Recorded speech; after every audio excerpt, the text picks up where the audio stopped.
Ya, sahabat kebenaran, kembali lagi bersama kami di dalam program Belilah Kebenaran dan Jangan Menjualnya. Baik, pada saat ini kita akan masuk pada sesi tanya jawab, dan tadi saya melihat ya Pak Andrew ya, banyak pertanyaan-pertanyaan yang sudah dipertanyakan di kolom komentar live Facebook kita saat ini. Dan untuk mempersingkat waktu ya, kita langsung saja, saya akan membacakan pertanyaan pertama dari saudara Tobito Obi. Ya. Selamat sore Pak Andrew, Maranatha. Maranatha. Ya. Baik, pertanyaannya adalah, apakah GBI menganut doktrin cessation dalam hal karunia roh seperti halnya orang reform? Ya. Oke. Doktrin cessation, ya cessation theology. Ini mungkin bagi yang tidak tahu, itu maksudnya adalah karunia roh berhenti. Ya, karunia roh berhenti. Nah ini saya tidak tahu kenapa reform ini dijadikan standarnya. Bukan standar sama sekali. Ya. Jadi begini, ya, standarnya tentu adalah Alkitab. Dan jauh sebelum ada reform, itu sudah ada gereja-gereja Anabaptis. Ya, yang jauh lebih duluan. Yang percaya bahwa karunia ini sudah berhenti. Iya, jadi begini, karunia roh itu memang ada ditulis di dalam Alkitab. Ya, ada macam-macam karunia roh. Dan karunia-karunia roh ini adalah yang diberikan lewat Roh Kudus. Jadi, apakah sampai sekarang masih ada karunia roh? Ya masih ada. Ya, masih ada karunia roh. Tetapi ada karunia-karunia roh yang berhubungan dengan pewahyuan. Ya, ada karunia roh misalnya karunia berbahasa lidah, karunia bernubuat, ya, karunia melakukan tanda dan mujizat, karunia-karunia yang berhubungan dengan pewahyuan, dengan proses pewahyuan, itu sudah berhenti. Ya, dan itu pasti akan berhenti. Tahu dari mana? Coba dibaca di dalam 1 Korintus pasal 13. Ayat 8 sampai 10. Ya, saya akan bacakan 1 Korintus pasal yang ke-13. Ya, ini ayat yang terkenal sekali dan Anda coba dengarkan. Ya. Ayat 8. 1 Korintus pasal 13 ayat 8 sampai 10. Kasih tidak berkesudahan, nubuat akan berakhir, bahasa roh akan berhenti, pengetahuan akan lenyap. Sebab pengetahuan kita tidak lengkap dan nubuat kita tidak sempurna. Tetapi jika yang sempurna tiba, maka yang tidak sempurna itu akan lenyap. Oke. Jadi sudah dikatakan bahwa itu semua akan berhenti ya. Bahasa lidah, nubuat, berkata-kata dengan pengetahuan, itu semua pasti akan berhenti. Itu satu. Lalu kenapa? Alasannya karena tidak sempurna. Lalu ketiga, kapan berhentinya? Kalau yang sempurna itu tiba. Jadi proses-proses pewahyuan yang tidak sempurna ini akan digantikan oleh pewahyuan yang sempurna. Jadi pewahyuan yang sempurna ini adalah firman yang tertulis. Jadi kalau firman yang tertulis sudah tiba, sudah lengkap, sudah selesai ditulis, maka otomatis yang tidak sempurna itu akan lenyap dengan sendirinya. Oke, jadi sudah pasti, jadi akan berakhir karunia-karunia yang berhubungan dengan pewahyuan. Kira-kira seperti itu singkatnya. Ya, kepada Pak Tobi, saya pikir ini sudah sangat jelas sekali terjawab ya pertanyaan Anda pertanyaan Anda yang pertama sekali. Baik, kita terus lanjutkan pada pertanyaan yang kedua. Pernah saya dengar kata Pak Suhento kalau karunia rohani masih ada, yaitu yang tidak berhubungan dengan nubuatan. Oke, ini kayaknya tadi sudah berkaitan ya. Berarti apakah karunia rohani menyembuhkan masih ada? Oh, ya. Karunia menyembuhkan ya. Jadi, karunia untuk menyembuhkan ini adalah termasuk karunia melakukan tanda dan mujizat. Ya. Coba lihat di dalam 2 Korintus 12 ayat 12. 2 Korintus pasal 12 ayat 12. Ya. Rupanya Paulus sebagai rasul memiliki karunia khusus yang membuktikan kerasulan dia. Coba. Ya. 2 Korintus pasal 12 ayat 12. Segala sesuatu yang membuktikan bahwa adalah seorang rasul telah dilakukan di tengah-tengah kamu dengan segala kesabaran oleh tanda-tanda, mujizat-mujizat, dan kuasa-kuasa. Tanda, mujizat, dan kuasa. Ya. Jadi, apa yang Paulus lakukan? Kalau kita baca di dalam Kisah Para Rasul, Paulus banyak menyembuhkan orang. Bahkan sapu tangannya itu dipakai untuk menyembuhkan orang. Ya. Paulus menghidupkan si Eutikus lagi. Dan lain sebagainya. Jadi Paulus banyak menyembuhkan. Dan Paulus bilang bahwa itulah yang membuktikan bahwa dia adalah rasul. Ya. Jadi sekarang karunia untuk menyembuhkan itu, nomor satu itu merupakan suatu karunia khusus yang hanya untuk rasul. Ya. Plus, kenapa rasul diberikan itu? Karena rasul dipercaya oleh Tuhan untuk menuliskan, untuk menjadi saksi, untuk menuliskan firman tertulis, seperti Rasul Paulus misalnya. Ya. Oleh sebab itu, jadi ini termasuk karunia yang berhubungan dengan pewahyuan. Termasuk, ya, karunia menyembuhkan, karunia pewahyuan, ini seperti koin dengan kedua sisinya. Ya. Kalau Tuhan hanya kasih wahyu, tidak ada kasih tanda, tidak ada kasih mujizat, tidak ada kasih kuasa-kuasa, tidak ada kesembuhan dan lain sebagainya, maka ini diragukan apakah dari Tuhan atau bukan. Tetapi di sebaliknya sisi, kalau cuma ada kesembuhan, cuma ada tanda, cuma ada kuasa, cuma ada kesembuhan, tetapi tidak ada firman yang baru, ini bukan dari Tuhan. Begitu. Ya, jadi ini juga pasti berhenti bersama-sama dengan karunia pewahyuan. Ya, terima kasih atas jawaban yang telah Pak Andrew paparkan, dan semoga Pak Tobi semakin mengerti kebenaran ya di sore hari ini. Baik, kita akan masih pertanyaan Pak Tobi ya. Pertanyaan yang ketiga, kalau karunia rohani menyembuhkan masih ada, berarti ada orang-orang tertentu yang memiliki karunia menyembuhkan, bukan hanya sekedar mujizat terjadi atas izin Tuhan. Ya, kalau masih ada ya. Kalau masih ada. Itulah sebabnya banyak pribadi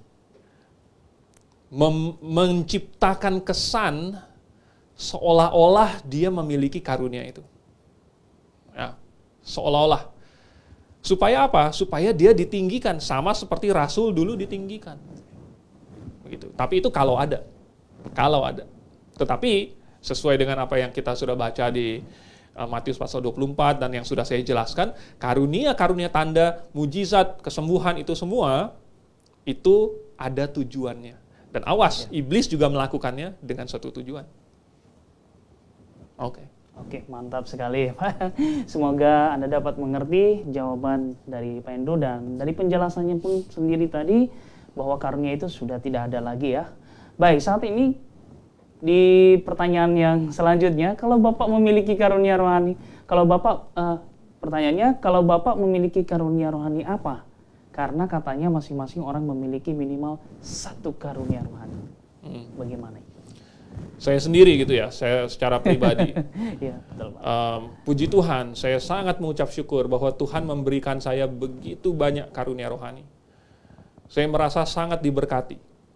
Saya merasa Tuhan memang sudah mempersiapkan saya untuk begitu banyak pelayanan. Oleh sebab itu mengaruniakan saya begitu banyak karunia rohani.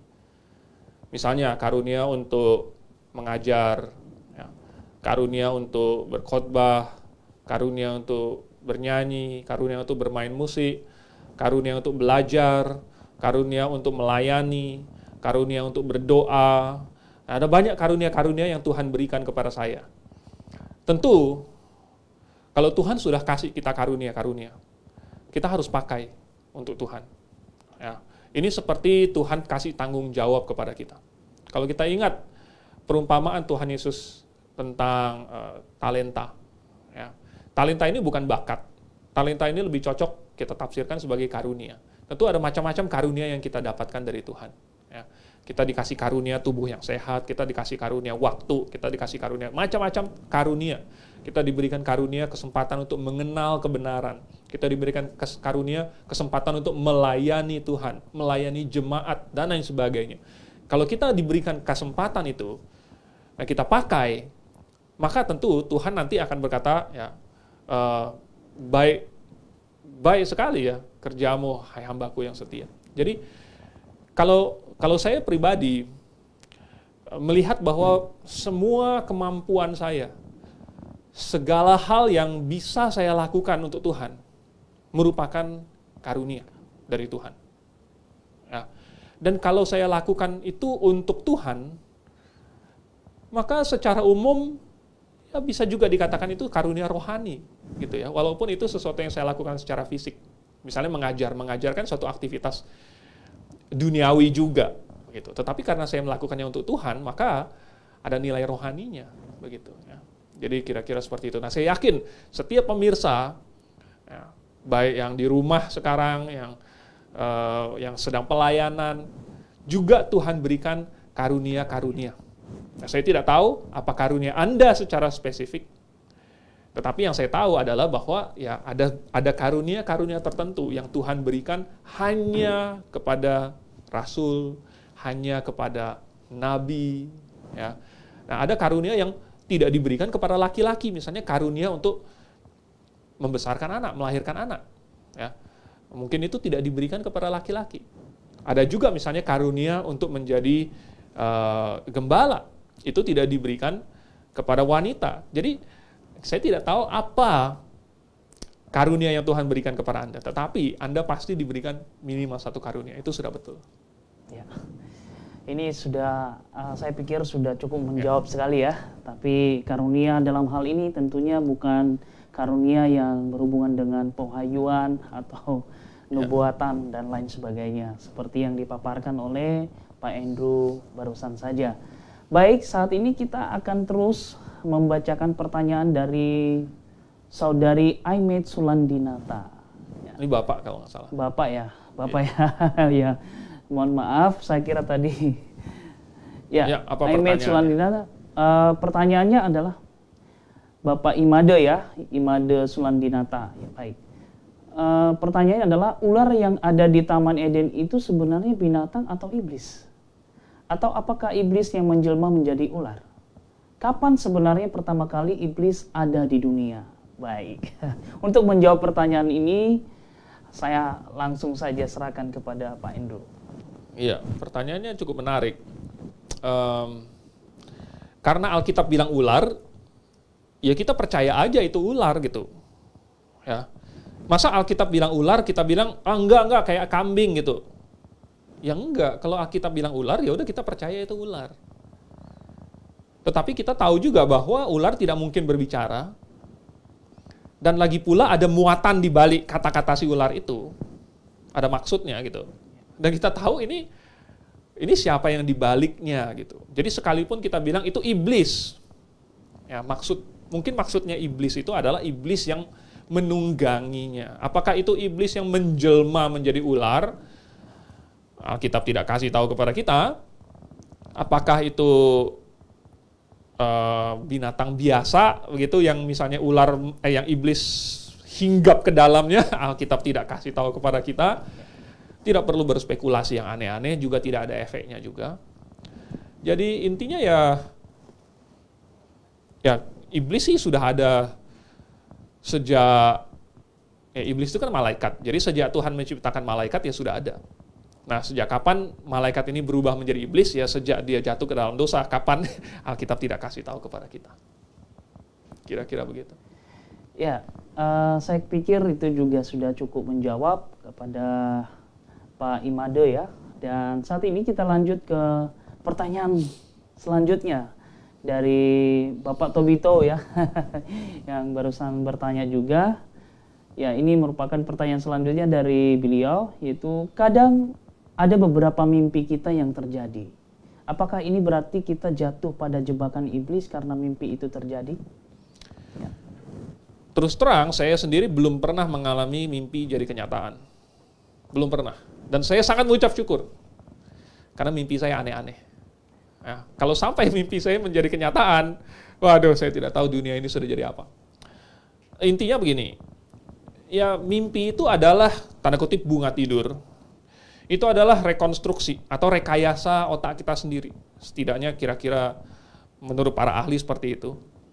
Jadi mimpi itu merupakan konstruk dari otak kita sendiri. Berdasarkan apa? Berdasarkan pengalaman-pengalaman kita mungkin selama hari itu, ya, atau selama sepanjang hidup kita. Kemudian mungkin dicampur dengan imajinasi, intinya itu adalah suatu ciptaan dari otak kita sendiri. Ya. Jadi bisa atau tidak otak kita menciptakan atau membayangkan, memimpikan sesuatu yang mirip-mirip dengan kehidupan sehari-hari. Bisa, ya, memimpikan sesuatu yang seperti kehidupan sehari-hari. Lalu kemudian kalau peristiwa itu namanya saja peristiwa sehari-hari, lalu kemudian terjadi, apa herannya? Ya, tidak ada hal yang aneh, ya, tidak ada hal yang luar biasa. Orang bisa saja mimpi dia jatuh dari motor, lalu kemudian benar-benar jatuh dari motor, apa artinya? Nggak ada artinya. Ya, artinya adalah bahwa dia pernah mimpi itu, ya udah, begitu. Oke? Jadi, karena kita tahu bahwa Tuhan tidak lagi menggunakan sarana mimpi sebagai sarana pewahyuan, maka tidak perlu kita mencari-cari makna, menafsirkan, mencocok-cocokkan, tidak perlu. Ya. Sekalipun ada kesamaan atau kemiripan, itu bukanlah disengaja. Ini kan disclaimer kalau misalnya film atau cerita gitu ya. Kalau ada kemiripan dalam nama atau peristiwa, ini tidak disengaja. Gitu. Ya tidak disengaja, namanya aja mimpi. Siapa yang bisa sengaja mimpi? Nggak ada. Begitu. Oke. Ya, ini masih selanjutnya dari Bapak itu. Misalnya kalau kita mimpi ke depan, kita harus makin rajin baca Alkitab. Kalau tidak nanti bisa saja terjadi kecelakaan dan menyesal tidak bisa baca Alkitab. Nah, sebagai orang Kristen Alkitabiah, apakah kita harus ikuti mimpi tersebut? Mimpi yang bagus ini yang membuat kita waspada, bolehkah kita katakan Tuhan izinkan mimpi ini terjadi supaya kita makin sadar bahwa harus rajin baca Alkitab? No. Itu yang iblis inginkan, yaitu kita mengikuti mimpi yang bagus, tanda kutip bagus ya. Tanda kutip bagus. Kalau mimpinya bagus, ikutin. Tidak. Kita ikutin Alkitab, sudah pasti bagus. Nggak ada di Alkitab yang jelek. Oleh sebab itu, kita ikutin Alkitab. Kalau ikut mimpi, kita masih mikir-mikir dulu, ini mimpinya bagus atau tidak. Ya kan? Jadi, kalau misalnya mimpi baca Alkitab ya, baca Alkitab. Ini nggak usah mimpi juga sudah harus dilakukan. Ya, kenapa? Karena kita tahu itu adalah perintah Tuhan. Kalau misalnya mimpi itu boleh diikutin kalau bagus, wah, ini bisa kacau sekali. Ya, nanti ada orang mimpi kawin lagi gimana? Ikutin nggak?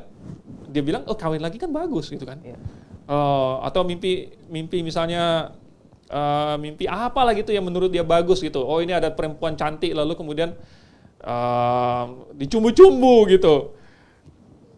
Bagus nih katanya, aduh ini Roh Kudus, diikutin nggak? Kalau ada perempuan cantik dicumbu, waduh, kacau sekali. Ya kan, oleh sebab itu jangan kita mengikuti mimpi. Sekali-kali jangan mengikuti mimpi. Itu yang iblis inginkan. Oke, ikuti apa? Alkitab. Oke. Ya, di sini ada pertanyaan di luar pembahasan kita, Pak, yaitu pertanyaan mengenai irresistible grace ya, mengenai itu. Tapi berhubung karena tidak sesuai dengan topik kita akan tunda dulu. Ya. Kayaknya waktunya nggak tahu ya. Kalau misalnya masih ada waktu, bisa kita kembali ke pertanyaan ini mungkin. Ya, mungkin ada orang lain yang mau bertanya tentang topik ini dulu. Namun karena waktu kita sudah tidak mencukupi untuk menjawab ini, nanti...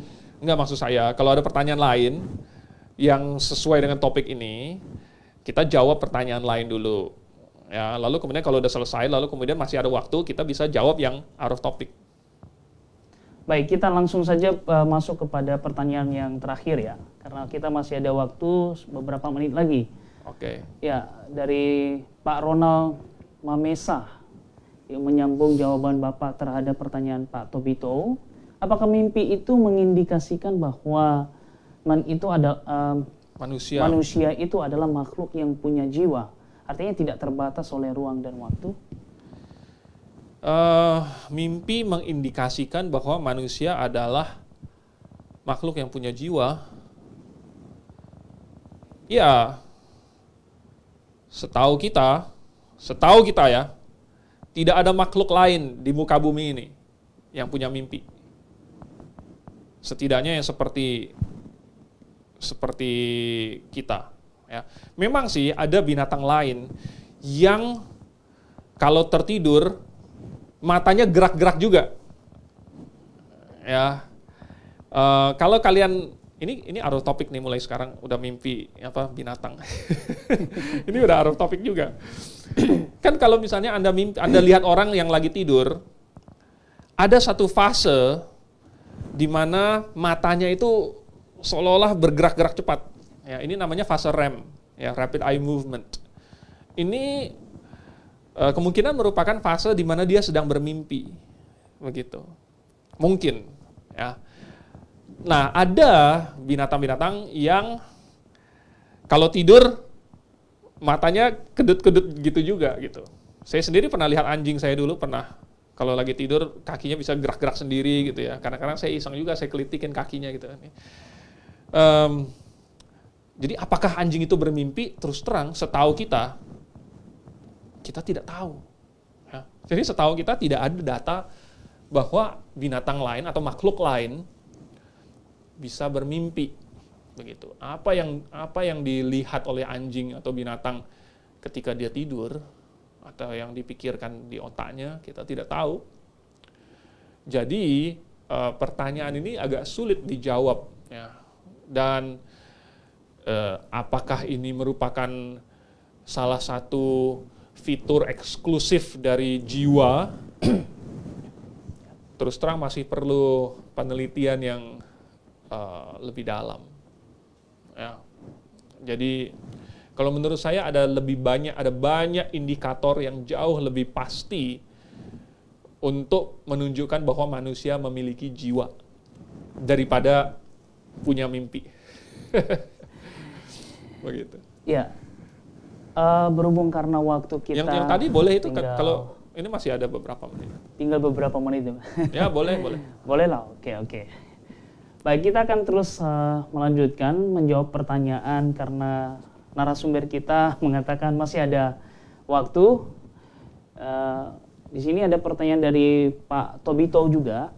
Itu pernah saya baca kalau GBI percaya predestinasi, yaitu Tuhan memilih berdasarkan foreknowledge, ya, melihat iman orang itu ke depan.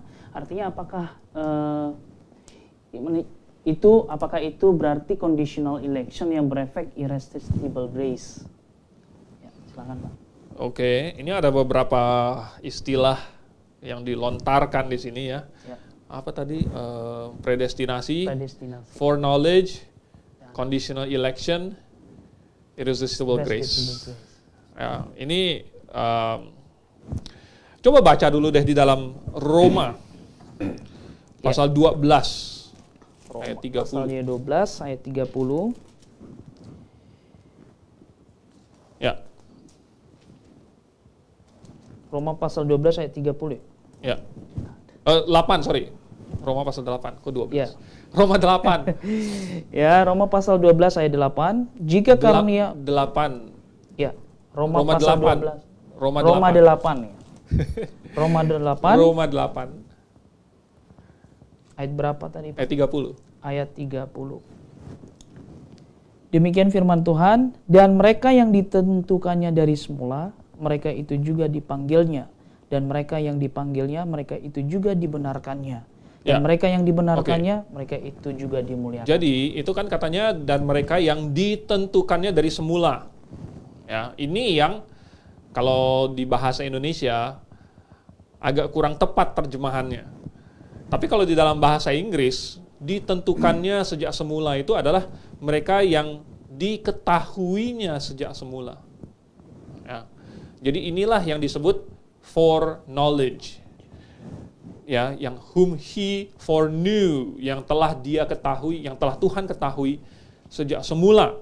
Itu juga yang dipanggilnya. Jadi yang dipanggilnya itulah yang ditentukannya, ditetapkan.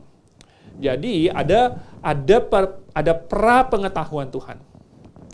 Pra pengetahuan Tuhan ini mencakup segala sesuatu, termasuk semua pertimbangan dan pilihan yang dimiliki oleh orang itu. Ya. Ini cuma pertimbangan. Ini sudah diketahui Tuhan. Pilihan yang dimiliki oleh orang itu. Baru pilihan, belum keputusan. Pilihan itu juga sudah Tuhan ketahui. Ya. Lalu kemudian keputusan. Keputusan orang itu juga Tuhan sudah tahu. Lalu kemudian efek dari keputusan. Ya, itu Tuhan tahu. Jadi setiap pilihan, Tuhan tahu apa efeknya. Setiap yang tidak manusia pilih, juga Tuhan tahu efeknya. Inilah prapengetahuan Tuhan yang mencakup segala sesuatu itu, karena Dia Maha tahu. Lalu, apa yang Tuhan sudah ketahui itu adalah pilihan, konsekuensi, akibat. Ya.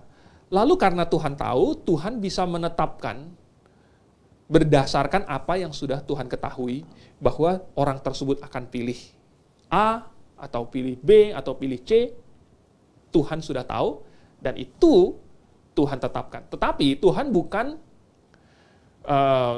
bukan mengatur supaya orang tersebut memilih A, memilih B, atau memilih C. Tuhan mengetahui dia memilih A, B, atau C, tetapi bukan Tuhan mengatur dia memilih A, B, atau C. Tuhan membiarkan dia memilih, karena itu namanya adalah kehendak bebas. Dan kehendak itu sudah Tuhan berikan, dan kalau Tuhan berikan, ya Tuhan persilahkan manusia pakai. Nah, walaupun manusia pakai kehendak bebasnya untuk memilih, Tuhan tahu apa pilihannya. Sebelum manusia itu membuat pilihan itu. Dan pengetahuan Tuhan itu tidak berarti bahwa Tuhan menetapkan pilihan. Ya, jadi ada banyak hal yang Tuhan bisa tetapkan. Tetapi pilihan manusia itu adalah karunia Tuhan kepada manusia. Bukan Tuhan yang tetapkan buat manusia. Ya. Tuhan menetapkannya, Tuhan memilihkannya, menggantikan manusia. Jadi bukan manusia yang pilih, Tuhan yang pilihin gitu. Bukan demikian. Oleh sebab itu, kasih karunia yang Tuhan berikan, itu tidak mungkin irresistible. Ya, maksudnya keselamatan. Keselamatan itu tidak mungkin irresistible. Kenapa? Karena diperlukan pilihan manusia. Untuk apa pilihan manusia itu? Untuk menerimanya atau menolaknya. Jadi kalau manusia menerimanya, maka Tuhan akan memberikan karunia itu. Kalau manusia menolaknya, Tuhan tidak berikan. Jadi, karena Tuhan sudah ketahui apa pilihan manusia itu bahkan sebelum dia membuat pilihannya, maka Tuhan sudah bisa tahu dia akan memberikan karunia itu atau tidak. Tetapi bukan bersifat irresistible. Ya, karena tetap Tuhan memberikan kasih karunia berdasarkan pilihan orang tersebut. Kira-kira seperti itu. Ya, saya pikir itu sudah cukup jelas ya Pak ya. Dari Moga-moga. Dan semoga kebenaran ini Pak dapat dimengerti dengan baik, dan jangan lupa share ke teman-teman atau sahabat yang lain supaya mereka juga terberkati melalui kebenaran firman Tuhan yang sedang kita bahas di sore hari ini. Baik, berhubung karena waktu kita sudah waktunya sudah berakhir, ya itu artinya bahwa perjumpaan kita akan segera berakhir ya Pak ya. Ya. Nah, oleh sebab itu pada kesempatan ini saya memberikan kesempatan kepada sahabat kebenaran untuk terus bertanya melalui WA group yang telah disediakan di dalam kolom komentar Facebook Live. Ya. Jika ada pertanyaan-pertanyaan yang belum dijawab, nanti akan dijawab oleh narasumber kita setelah acara ini.